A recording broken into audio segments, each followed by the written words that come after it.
Ryan Villopoto, a name that anybody who has followed the sport of Supercross or Motocross for any amount of time will recognize. But one thing a lot of people might not recognize is just how interesting his story really is. While it's pretty easy to look back at his career and just generalize the fact that he had a really good career and was very successful, there were plenty of times throughout his career that he was ready to just give up. Do I love it? Yeah, I do love it. But this isn't everything to me. I'll walk tomorrow. I'll walk away. On top of all that, Ryan suffered countless injuries. Villipoto went down, cartwheeled, a big end over end. And just as his career was starting to reach a peak, he had a major fallout with his family. I was on him a lot, pretty hard on him. In this video, we're going to be covering the highs and the lows of Ryan's professional career, all the way up to current day in 2025. So to find the beginning of Ryan's professional career, we have to go all the way back to the year 2005, where we did get to see Ryan race the last few pro motocross rounds. In his first ever professional race in New York, he did go 14-16 for 15th overall, but then he would begin to improve at the last couple of rounds with a 5th overall at Steel City, and then a 2nd place finish at Glen Helen. Going into 2006, it was Ryan's first Supercross season, and he would end up racing the West Coast. Ultimately, he would have a pretty solid rookie season. He got his first ever Supercross win in Irving that year, and he ended up finishing 3rd in the championship behind Grant Langston and Andrew Short. Interestingly, he did end up racing his lifelong rival Mike Alessi, and that was somebody who he had never really managed to beat throughout the entirety of his amateur career, and he was able to do just that in the Supercross season. So he would look to carry that momentum into the motocross season. Going into the motocross season, he did exactly that. He carried the momentum that he had from the end of the last motocross series, as well as what he had learned through the Supercross series, and he came out with a top 5 finish. That would just be the beginning of his success though, as at the next round in High Point, he would go 1-1 for his first ever overall motocross win as a professional racer. He did, however, struggle a bit at the next round at Southwick, where he did not score any points in the first moto, and that ended up leaving him finishing 12th overall. But then he bounced back incredibly well, winning the next 4 overalls, only losing 1 moto in which he did finish 2nd, and he got an absolute stranglehold on the championship. Ultimately, Ryan would finish the motocross season strong, and he would even win another overall before the season end. This dominant performance would not only give him the championship, but it would also punch his ticket to his first ever Motocross of Nations, where he would end up finishing 3-2 for some really good overall finishes for the MX2 class, which would ultimately secure Team USA the overall win with 15 points, where he had teamed up with James Stewart and Ivan Tedesco. Going into the 2007 season, the expectations had been raised for Ryan after his dominant year, and ultimately he would end up coming out and meeting those expectations with a win at Anaheim number 1. It looked like Christophe Pourcel could possibly be a good rival for him, as he finished in 2nd, and he would come and get the win against Ryan at the next round. Ryan quickly killed any remaining hope that his competitors might have, as he won the remainder of the Supercross races that year. He was only 1 win away from having a perfect season, as Christophe Pourcel did beat him in Phoenix. At the time, the East-West Showdown in Las Vegas was not a points-paying race. He did finish 21st in that race, but like I said, it was not a points-paying race, so had he have beaten Christophe Pourcel in Phoenix, in my book, that would have been a perfect season for him. Either way, Ryan was having a great season as they headed outdoors, and he would start off solid with 3 2nd-place overall finishes to the season. It is worth noting that at the opening round of the series, we did see some things boil over between him and Jason Lawrence. It looked like some of the drama from Supercross when they had gone down in Houston kind of boiled over in practice. They were going back and forth, and what started out as a game of cat and mouse ended with Ryan launching his bike into Jason Lawrence's face. Both riders did receive penalties, but interestingly, Jason's penalty was actually worse, with it being $7,500 and last gate pick for both motos, where Ryan had to pay only $2,500.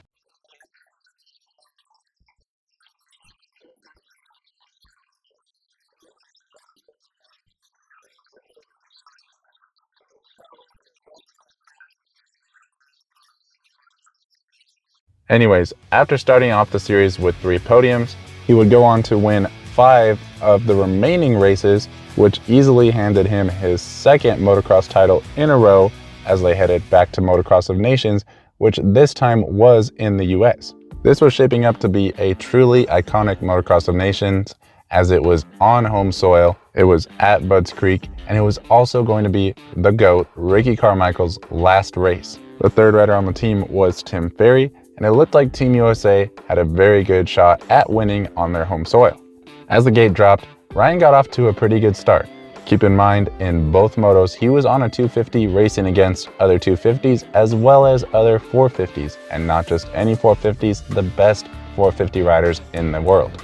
All of that considered, Ryan still ended up getting both hole shots, and not only did he get both hole shots, but he ended up going 1-1 in his motos, essentially beating all of the best riders in the world at that time on a 250F, and ultimately Team USA did secure the overall victory.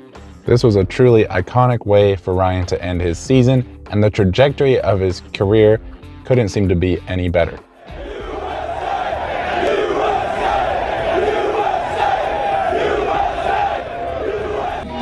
Best 125 ride ever. Yeah, it feels good to get another win, meet Timmy and Ricky. It's been an awesome year, and this is the way to end it off. And got 2 good starts today, and that's all. I think that's all we needed. Ryan was truly on top of the world, and the only problem with that is when you're on the very top, the only way from there is down. Going into the 2008 Supercross season, there was only one expectation for Ryan Villopoto, and that was to win everything. This time, his season would not get off to nearly as good of a start as it did the year before, as he went down in the beginning of the race, and then as he was remounting a new charge, he ended up making a mistake on a wall jump and got absolutely clobbered by Josh Grant. Ultimately, the new kid on the scene, Trey Canard, would end up winning that night in his first ever Supercross race. Meanwhile, Villopoto would be credited with 22nd place and a massive points deficit just leaving round number 1. Going into round number 2, it was time for Ryan to clean things up and get it back together. He knew that he had a lot of points to make up, and you could see that in his riding. He had an extreme sense of urgency as he made his way up through the field, and as he caught the points leader, the winner from last weekend, Trey Canard, he ended up making another mistake and yard sailing himself into a berm, and this allowed Trey Canard to win his 2nd race 2 in a row. Villopoto would once again remount his motorcycle, and he was able to salvage a 2nd place finish, but this was far from the dominant performances that we were used to seeing out of him. Going into round number 3 of the East Coast Division, they were headed to Daytona, and what is quite possibly the muddiest mud race that I've ever seen. While mud races are always kind of a wild card, it would seem that this would probably have to play into Ryan's hands, as Trey is a rookie in his 3rd ever pro race, and Ryan is a true veteran of the class at this point. He's won multiple titles in many different conditions, and it would seem that he's looking to capitalize on Trey hopefully making some mistakes, and he would try to gain some significant points at the round number 3. As the gate dropped, both riders worked their way up towards the front, and sooner than later, both of them were following 1 and 2, and it looked like Ryan was going to probably close the gap on Trey, but after a bit of time elapsed in the race, Ryan did end up making a couple mistakes, and he couldn't quite seem to close the gap, and ultimately Trey would end up winning the 3rd race in a row, and as far as I know, he's the only rider that I've seen make a Supercross debut and then go on to win his first 3 ever races. Ryan would once again salvage a 2nd place finish and look to regroup at round number 4, and then he would go on to win round number 4, 5, and 6, and he was able to capitalize on some of Trey's mistakes as well as his misfortunes, and he was able to close the points gap into a reasonable margin going into the final round. As they lined up for the final main event of the Supercross season, Ryan was only 3 points behind Trey, but they both had 3 wins on the season, and there is a 3-point difference between 1st and 2nd place, with the tiebreaker going to the rider with the most wins. So all that Ryan had to do to win this championship was win the main event, and that was something he had been doing successfully for the last couple of years. With the momentum and the confidence that Ryan had from winning the last 3 races in a row, it would seem that he was almost a title favorite at this point, even though he was at a slight deficit. And as the gate dropped, they did both get off to a pretty good start. with Trey just in front of Ryan Villopoto, and they both worked their way up to the front. Just as Trey Canard took the lead, Ryan followed suit right behind him into second place, and not too long after that, Trey did make a slight mistake getting some wheel spin out of the corner, which allowed Ryan to draw alongside, and then he ended up making the pass. It would seem that after all the adversity that he had at the beginning of the season, he was finally going to be able to salvage another Supercross title. Unfortunately for Ryan Villopoto, Trey Canard would have something to say about that, as he had been the points leader for the entirety of the season, and with just a handful of laps left in the Supercross season, he was not going to let that title go so easily. Just one lap later, when Ryan Villopoto made just the slightest bobble, Trey saw his window of opportunity and he struck. Trey came flying in on the inside just before the finish line jump and made contact with Ryan, sending him flying off the side of the track into the finish line pole, and essentially ending any hope that he had of winning the Supercross championship. It was kind of a weird feeling seeing Ryan have that championship stripped away from him, especially with all of his experience and the fact that it seemed like it was his championship to lose, and the fact that he did lose that championship to a rookie. As the series headed outdoors for Pro Motocross, it became apparent that this would be the last time that we see Ryan racing a 250F, as he was headed for the 450 Premier class the following season. Ryan had won the Pro Motocross Championship every year that he fully competed in it, and he did not want to go out without winning this title. He ended up having an extremely dominant season, winning 8 out of the first 11 rounds, and getting second at every other round that he did not win. This ended up clinching him his 3rd in a row Pro Motocross Championship in the 250 class, making him a 3-time national champion before he even moved up to the Premier class. In 2009, it was time for Ryan to move on from the small bikes and head into the big bike class. But the lights class wasn't the only thing that Ryan was moving on from. He had also sent his sister and his mom back home to Washington. Ryan didn't want his younger sister growing up being a track girl. He wanted her to have a somewhat normal life, be able to attend school and do normal things rather than be out on the road 24/7. I guess I'm a little bitter. Not necessarily mad that I had to move. I'm more mad that our relationship disintegrated when I had to move.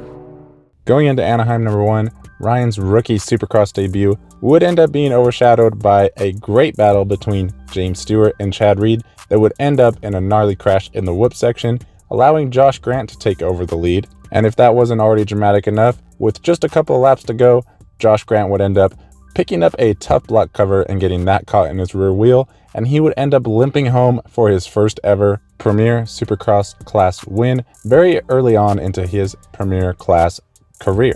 Meanwhile, behind him and all the action, Ryan would roll in for a solid top 5 finish. As the Supercross season went on, we saw some flashes of greatness, with Ryan almost getting in contention for the win at round number 4. A late crash regulated him to a 3rd place, but that still got him his first ever career podium, and he would continue to finish on the podium pretty consistently from then on, but not getting any better finishes than 3rd. Eventually, Ryan would have to take a 3-race break from the series as he dealt with mono, and then he would come back and win 2 out of the last 3 races, ending his Supercross season on a high note. As Ryan closed the chapter of his rookie Supercross season, the tension between him and his dad, who was still serving as his practice mechanic, began to build. Ryan was preparing for his 4th full-time motocross season when one day, while riding at Glen Helen, he had just had enough. His parents' involvement had gotten to be too much. He was an adult now. He wanted to make his own decisions, and it was time for them to go. He went up to his dad and let him know.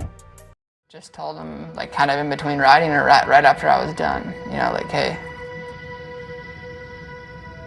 you're gonna go home, and I'll still pay you, but you're gonna go home, and I'm gonna do it on my own. With a new outlook on life, feeling a little bit more in control, Ryan headed into the Pro Motocross season, and keeping in mind he's never lost a Pro Motocross series that he's entered, granted he had only raced the lights class, the expectations were a bit high for him. Unfortunately, those expectations never had a chance to be realized, as he ended up tearing his ACL early on in the season at Hangtown, and that would knock him out for the remainder of the series.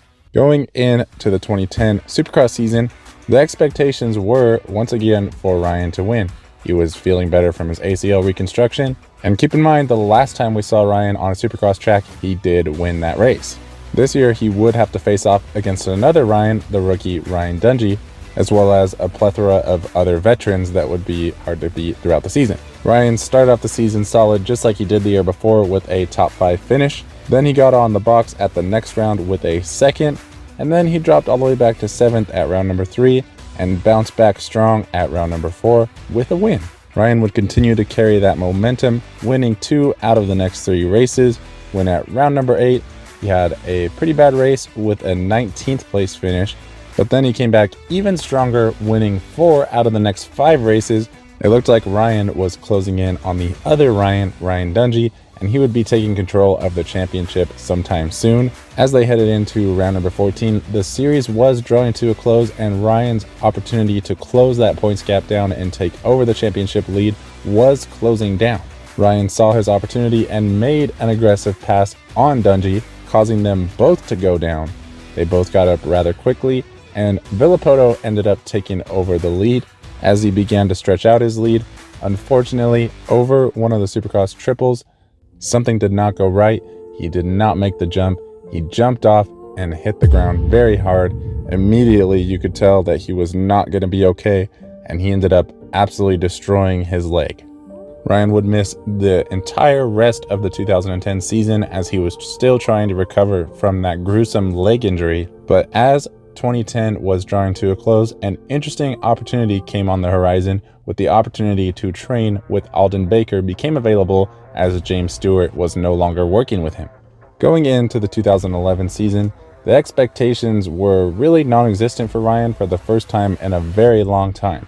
We all knew exactly how bad his injury was, and we weren't really sure if we were ever going to get the same Ryan Villopoto back or not. With that being said, that did not last very long, as Ryan came out at Anaheim 1 and he ended up winning the season opener. Needless to say, the old Ryan Villopoto was back.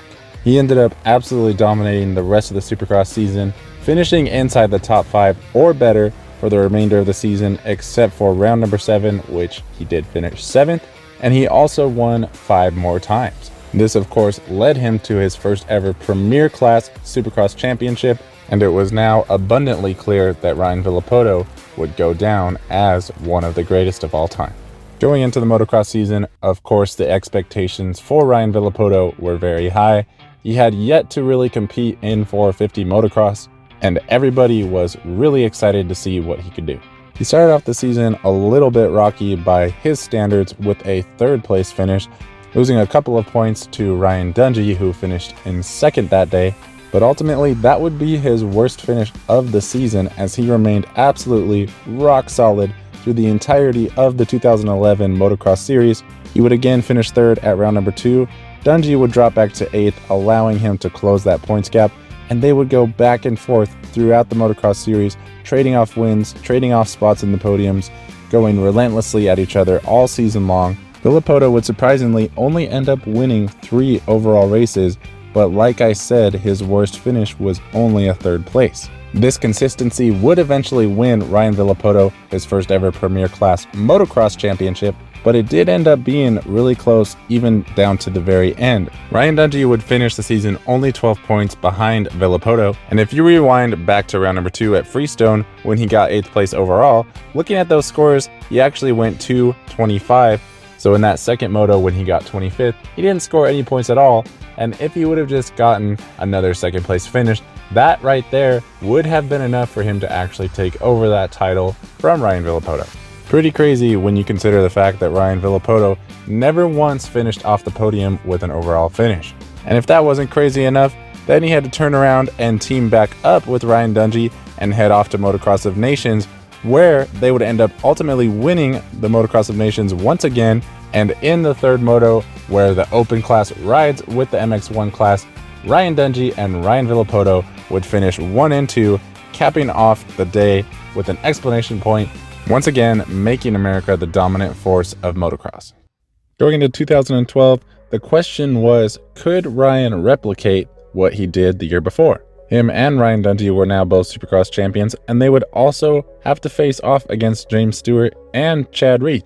Even with all of that pressure and all of that competition, Ryan still came out swinging and ended up winning the season opener just like the year before. As the season went on, Ryan consistently found himself at or near the top of the podium, and we also consistently saw his competitors falling away from the series one by one from injury.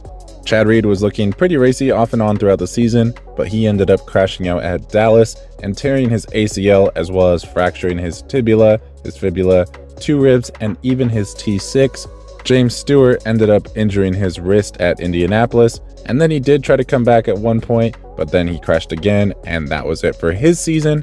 We even saw Trey Canard rush back from one of his injuries, only to get landed on at the LA round of Supercross. Thankfully, we could always count on a good Ryan on Ryan battle, just like we had seen the last couple of seasons, and him and Dungey were going back and forth, that is, until St. Louis. As they were leaving that round, Ryan Dungey was only 13 points down to Ryan Villopoto, definitely still in the mix, but unfortunately that would be the end of his series as he would end up breaking his collarbone in the following week, leading up to the next round. This would leave Ryan Villopoto without any of the guys who had previously won championships to compete with him, and he would go on to absolutely dominate the championship, and he would even clinch the title at round 13 of the season, which to the best of my knowledge, he is the only rider to do anything like that. Either way, this would make it back-to-back Supercross titles for Ryan Villopoto, and he was absolutely on top of the world. As Ryan was trying to go through and close out the final 4 rounds of the Supercross season, he was at his home race in Seattle when unfortunately he ended up dragging his left leg going into a corner, and he ended up getting a full thickness ACL tear. What seemed like an absolute dream season became an absolutely devastating moment in the blink of an eye. Fortunately, Ryan had already clinched the title. Unfortunately, this was the end of his racing for the year. Even though Ryan didn't compete at any of the final rounds of the season, he still ended up winning the title by 52 points, more than 2 races worth of points. Now, all he could do was try to get himself ready for 2013. Going into 2013, the goal for Ryan would have to be to go for the three-peat of the title. If he was able to do that, he would be one of only 3 riders to be able to complete that feat, and he would definitely have his work cut out for him. At the season opener, he was only able to record a 16th place finish. Thankfully, he did bounce back in typical Ryan Villopoto fashion with a second at round number 2, and then he got a couple of wins, then he had a couple of rough races, and then after that, from round 7 onwards, his worst finish of the season was a 2nd place finish, and he only got 3 of those. So a lot of wins, a lot of domination. Ultimately, it came down between Ryan Villopoto, Davey Millsaps, and Ryan Dungey. They all gave it their best, but at the end of the day, Ryan Villopoto ended up on top once again by a significant margin. He was up 43 points ahead of Millsaps and 56 over Dungey, and most importantly, he was able to do the three-peat. As the season headed outdoors for the motocross season, Ryan would once again dominate the Pro Motocross Series like we would usually see anytime that he gets through a full motocross season healthy. He was able to win 8 overall wins and seal yet another Pro Motocross title to his name. As the 2013 season was winding down, Ryan Villopoto had truly established himself as one of the greatest riders of all time, but it was also becoming more and more apparent that he was getting a little bit burnt out. Even though he was still in his early 20s, he was already starting to consider how much longer does he want to do this. But to know that you have to show up every weekend ready to race, and not only race, but it's going to be a brawl. Other guys are going to be right there, Chad or Ryan. That wears on you. Nevertheless, Ryan did, of course, line up for the 2014 Supercross Series, and of course, the expectation had to be for him to try to go for his 4th title in a row. If he would be able to do that, he would be the only other rider besides the king, Jeremy McGrath, to be able to do such a feat. Ryan would end up having a little bit of an up and down season, but it would end up being mostly successful. He would get 7 race wins, and against a lot of odds, he did end up winning his 4th in a row Supercross title, setting him into rare territory with the king, Jeremy McGrath. Interestingly though, after Jeremy McGrath's 4 title wins in a row, he only had 38 Supercross wins, whereas Ryan Villopoto actually had 41.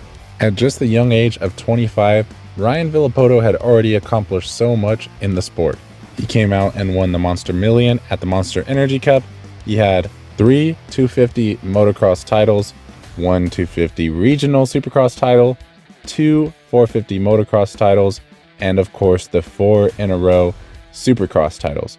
Add to that the 41 supercross wins in the premier class, as well as 12 premier class motocross overall wins. At the end of 2014, it was clear that Ryan Villopoto was on track to become the greatest motocross and supercross racer of all time, but it was also clear that he was kind of done with the sport. It's almost impossible to imagine the amount of pressure that he went under over the years of his racing career, but there's something to be said about always being expected to be on top of the rest of your competition. Other than the first round of the 2011 Supercross season, Ryan was pretty much always expected to be at or near the top of the field. It would seem that the weight of this pressure was really starting to get to Ryan, and as he went in for knee surgery to try to continue to repair his knee after the Supercross season, the question about Ryan's future started to circulate. The rumor was that Ryan was just kind of done with racing. He was burnt out, he didn't want to get hurt, and he was tired of doing all of this work. He was set for life essentially, and he just didn't really want to do it anymore. Interestingly though, he did have one more year on his Kawasaki contract, and it would seem that there would be financial penalties if he did not fulfill his contractual obligations. So going into 2015, it would seem that Ryan and Kawasaki settled on a compromise where he would go and do an experiment and race the MXGP series. Ryan would get to go and experience something new, some new tracks, new sights, and the European side of Kawasaki would get a shot in the arm with all this new hype around this legendary American rider. At the first round of the MXGP series, Ryan came out and he did fairly well. He was able to log a 7th place overall. And then at round number 2, he showed that speed that he's always had, getting his first MXGP career win in Thailand. And then he followed that up with a 4th place in Argentina. And then unfortunately at round number 4, most of us have probably seen the crash. He did have a gnarly loop out and he did break his tailbone, and that was essentially the end of his pro racing career. While on the one hand, it did feel like the fans got kind of ripped off from getting a Ryan Villopoto farewell tour, it was also understandable why he just never returned to the sport. Interestingly, we did see a little bit of a resurgence from Ryan in the year 2018. He started working with his dad once again in preparation to return to the Monster Energy Cup, as well as some overseas races, and also to potentially do some races in 2019.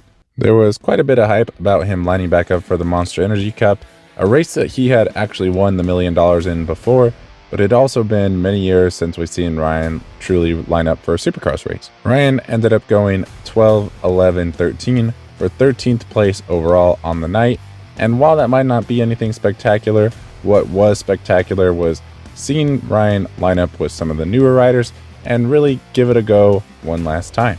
More importantly, it was really cool to see Ryan back working with his dad and rekindling the relationship that they once had, and it cannot be understated how important that would ultimately end up being, as just 13 days after the Monster Energy Cup, his dad would unfortunately end up passing away from an unforeseen massive heart attack, blindsiding Ryan and the rest of the family and leaving them devastated. In 2019, Ryan would continue to race, and he was doing the 125 All-Star class at some of the pro motocross rounds, where they would have an exhibition style race with the 125 two-strokes where they would go out for a few laps. And he did really well. He looked strong. He looked like he was taking it relatively seriously. And it was really cool to have Ryan back involved in the sport. He had partnered up with Yamaha as a brand ambassador. And while he did originally move back up to Washington after retiring from professional racing, he had since moved back down to California. And what was really cool for the fans was we had one of our favorite riders back in the sport. Unfortunately, the following year, the 125 All-Star class did not continue to be featured at the pro motocross rounds, but the good news is we didn't really lose touch of Ryan in the sport. He didn't seem quite so burned out, and it was just really nice to see him hanging out around the sport. We would continue to see Ryan doing exhibition style races throughout the years and partnering with brands, helping them with their marketing and doing his best to represent them in a positive way. As time went on, We would even start to see Ryan get more involved in the racing commentating side of things by doing podcasts and things like that. And now his boys are starting to get heavily involved in some racing as well. It's really cool to see that Ryan Villopoto didn't end up completely exiting the sport, as it did look like he was maybe going down that road at one point. And it'll be really interesting to see how far his boys end up taking it. Whatever ends up happening, Ryan Villopoto will always be remembered as one of the greatest to ever do it. Personally, I can't help but be left wondering what might he have been able to accomplish if he would have raced, say, another 3 to 5 years into his early 30s. But I also fully understand his choices that he's made, and I definitely respect them. Either way, I found his story really interesting, and I just wanted to do my best to come in here and bring it to you guys. If you guys enjoyed the video and you've made it this far, please consider subscribing if you have not already. It really means a lot to me and helps me grow the channel. And if you guys enjoyed this video, make sure you check out my stories playlist, where we have lots of other videos like this one. Thank you guys for watching. I will see you in the next video.